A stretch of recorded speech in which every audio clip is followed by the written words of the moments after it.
All right, so today we're going to put together figure 366. This is my fusion environment here. And the first thing I want to do is just create a sketch. So up here across the top, the first icon is create sketch. Click on that. And we have three options. We can work on the right side or left side plane, the front or the back plane, or the top or bottom plane. It's up to you. This is a real basic part, so it doesn't matter. I'm going to go ahead and select the top plane. I'd recommend drawing your part completely around 0, 0. And our part today for 366 is a stretched out H-shaped part. So I'm going to do a rectangle, center rectangle.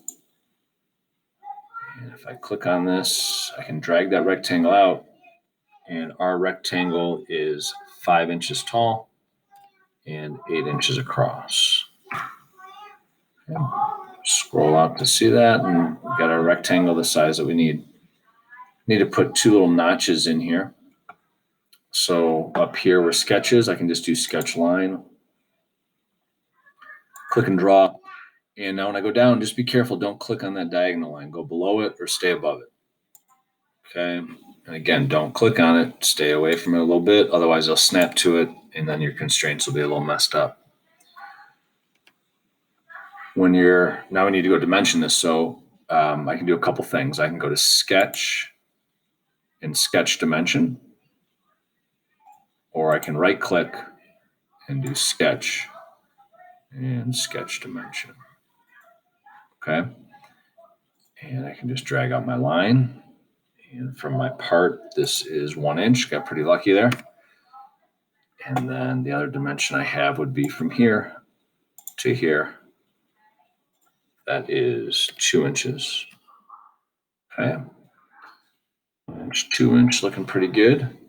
And then I need to snip this little line out here because I want this area here to be open. So I'll just go to sketch, trim, and trim that out. Looks pretty good. I want to do the same thing on the other side. I could mirror this if I wanted to. We're early on in the class, so I'm not going to do that. I'll just go ahead and redraw it so we get some more practice with it. Click. And I'd like it to start right there, so I can come straight down. And if I just take this line up, and if I want this to match up with that line that's up there, just move your mouse up here. Don't click or anything, but just move up there. And as you start to pull away, you'll see there'll be a blue dash line. And then just all the way down. Again, I'd like to double check those dimensions just to be safe. So I need this to be 1, which it is. And I want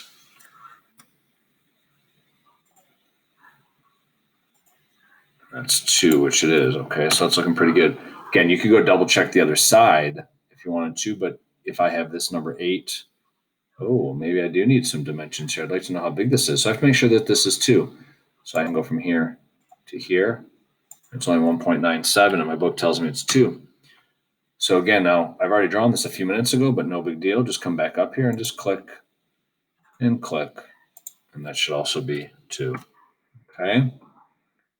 I go back here and clear out this line. So it's just sketch, trim, and delete. And that looks pretty good. When your sketch is done, we want to stop sketch. So I can go right here in the upper right-hand corner. It says stop sketch. Stop sketch is also under the sketch option. You just hit stop sketch. It's sitting here still 2-dimensional.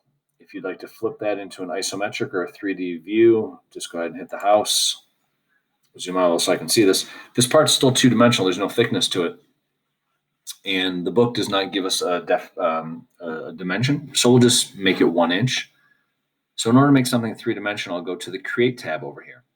And this large blue Create is Extrude. And if you hover over the icon, it'll tell you what it does. Or you can always do Create, and you can see there's several Create options. And we'll just do Extrude. And over here on the right-hand side now, it says select a profile. Well, the profile is what we just drew. And I can click on that. And I have several ways to give this thickness. I can type right here in this number. I can drag this up or down. Or I can go over here on the side and type in the number that I want. Okay. Looks pretty good. I'd auto zoom on that just to make sure it fits the screen. And then for our class for today, we're just going to do a screenshot